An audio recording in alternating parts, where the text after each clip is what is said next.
l'armée nigérienne. Il s'agit d'une simulation relative à une attaque terroriste perpétrée par 15 individus autour d'un commando membre du groupe de soutien à l'islam et aux musulmans qui ont pris en otage des enfants et leurs accompagnateurs au centre commercial de Niamey Mall et placé une fourgonnette piégée à la place de la résistance. Ces derniers exigent le retrait du Niger de l'Alliance des États du Sahel.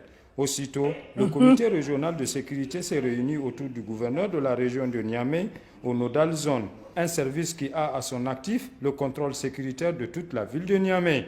Après plusieurs tentatives de négociation avortées, les éléments des forces de défense et de sécurité ont passé à la riposte. Bilan, tous les terroristes ont été neutralisés.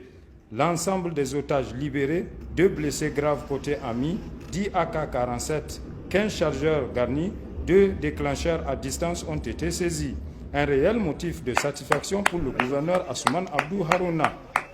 Nous sommes donc au terme du déroulé de cet exercice qui s'est très bien passé pour tester la solidité des nerfs des FDS spécialistes de la gestion de telles situations et tester également leurs compétences techniques et tactiques. Et à l'issue, le débriefing réel qui prendra en compte tous les amendements possibles afin que nous soyons davantage le plus proche possible d'une réelle situation et afin qu'à la longue, on n'ait pas réellement à gérer de tels cas dans la réalité, mais si ça devait arriver, que ça se passe avec le moins de dégâts collatéraux possible. Même occasion saisie par le procureur de la République pour encourager et féliciter les acteurs de cette opération. Je suis venu voir un peu le niveau de préparation, encourager les différents services que vous voyez qui sont là, qui sont en train de s'activer, qui sont en train de faire du bon travail et je n'ai aucun doute que la situation va être bientôt maîtrisée. Et au niveau aussi des enquêteurs, ils sont en train de prendre toutes les dispositions, déjà pour que dès qu'on sort de cette crise, pour qu'ils puissent établir les responsabilités et pouvoir identifier les personnes qui sont dans la ville et qui ont aidé ces terroristes-là à pouvoir venir s'infiltrer dans le magasin. Le comité régional de sécurité sous la présidence du gouverneur de la région de Niamey sollicite la bonne collaboration de la population en dénonçant tout acte suspect en vue de sécuriser davantage les populations et leurs biens.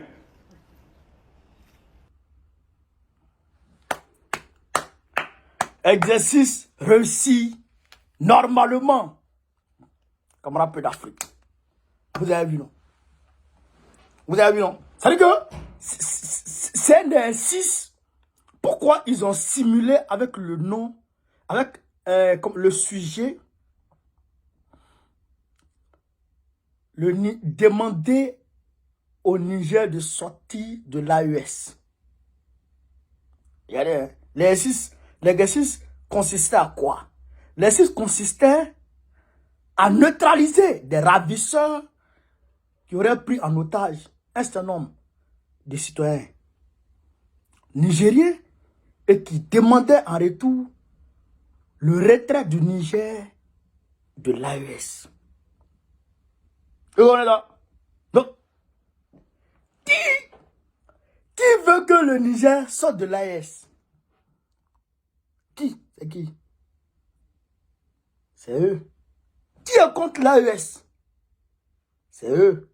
Donc, ils sont en train de faire un exercice pour parer contre leur, comment dirais-je, leur menace. Alors vous avez vu un peu, est-ce que vous avez vu un peu l'esprit? Est-ce que vous avez vu l'esprit qui est derrière? Non, aujourd'hui, l'armée nigérienne est une armée forte qui monte en puissance. Vous avez vu vous-même, ce matin, j'ai placé une vidéo où le président Tchani dit qu'ils ont ouvert plus de 200 écoles.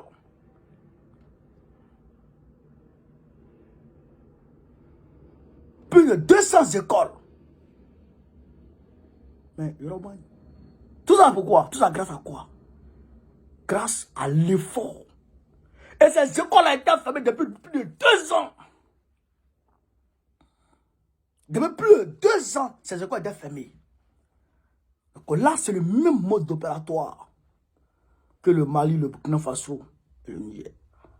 C'est-à-dire, on chasse les terreaux, on les neutralise au maximum, on affaiblit leurs outils, c'est-à-dire leurs moyens d'opération. On les envoie au loin possible. On diminue autant que faire se peut leur zone d'opération.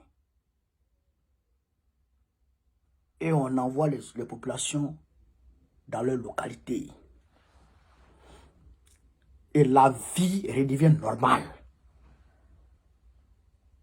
Les services sociaux de base, les services publics reviennent dans ces localités.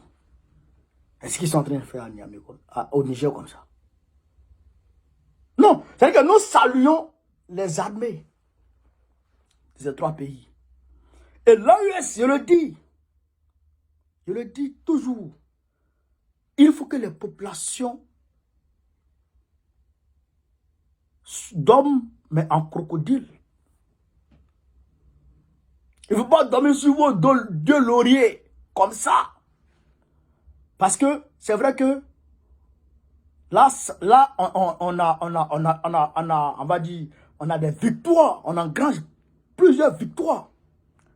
Mais l'ennemi ne s'en vaut pas vaincu.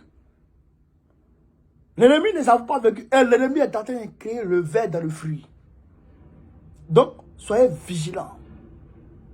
Soyez vigilants. Quand vous voyez quelque chose au quartier qui n'est pas trop habituel, vous sentez que c'est un peu bizarre, vous partez alerter. Et ça c'est valable pour tous les 3 pays. Vous voyez des gens, le gars, il est en train d'acheter beaucoup de plaquettes d'œufs, beaucoup de sacs de riz. C'est pas comme ça il se comporte d'habitude. Allez, j'appelle la police.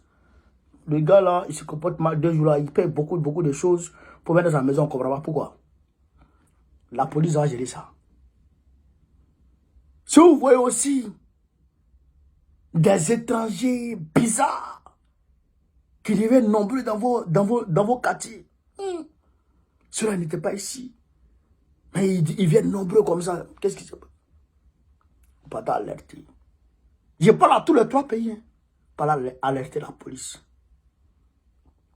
C'est ça qu'on appelle la collaboration de la population avec les forces de l'ordre. Si vous ne collaborez pas, si vous n'êtes pas attentif, si vous n'êtes pas regardant sur ces choses-là, c'est pas bon. Chacun doit jouer son rôle. Chacun doit jouer sa part dans ce combat. Chers camarades peu d'Afrique, voilà ce que je voulais vous dire dans cette vidéo. Vive l'Afrique libre, vive le panafricanisme, vive tous les présidents panafricains. Gbagbo, président de la Côte d'Ivoire 2025, Inch'Allah. N'oubliez pas, samedi prochain, on doit être tous au niveau des Châteaux Rouges. On va manifester pour le Sénégal. Ce qui arrive à Sonko, on va manifester contre ça. On va manifester contre ce qui arrive en Guinée-Bissau. On va manifester contre ce qui arrive au Congo. On va manifester pour tous les pays africains. Donc je vois tous les Africains là-bas le samedi. Là. Vive l'Afrique libre, vive le panafricanisme, vive tous les présidents panafricains. Gbagbo, président du Côte d'Ivoire 2025, Inch'Allah. Partagez encore.